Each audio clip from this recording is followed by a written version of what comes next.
అది నార్త్ ఈస్టర్న్లో సింహద్వారం ఇచ్చాడు కాబట్టి అది సపోర్ట్ కోసం ఏం చేశాడంటే 9 ఇంచ్ వాల్ కట్టాడండి. రైట్, ఇది ఈశాన్యం. మనకి హాల్లో ఈశాన్యం, ఉత్తర ఈశాన్యం ఉంటాం.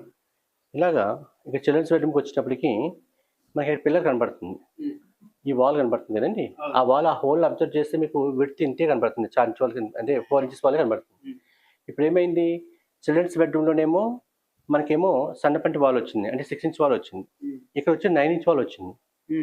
సో ఈ 9 ఇంచ్ వాల్ రావడం వల్ల ఏమో ఈశాన్యం ఇప్పుడు మనకు 4 అంగుళాలు నొక్కింది అనమాట. అంటే పిల్లర్ ఎంత అయితే కనబడుతుందో అంత ఈశాన్యం నొక్కింది అనమాట. దీని సిమ్టమ్స్ వచ్చి 1 ఇయర్ అయింది కదా. లేడీస్కి ఏమైనా చిన్న చిన్న ప్రాబ్లమ్స్ ఏమైనా కానీ చూస్తే మీరు దీనివల్ల వచ్చే స్కోప్ ఉంటుంది. ఎందుకంటే ఇది ఈశాన్య దోషం అంటాం. అంటే ఈశాన్యంలో బరువు ఎక్కువవుతుంది అనమాట.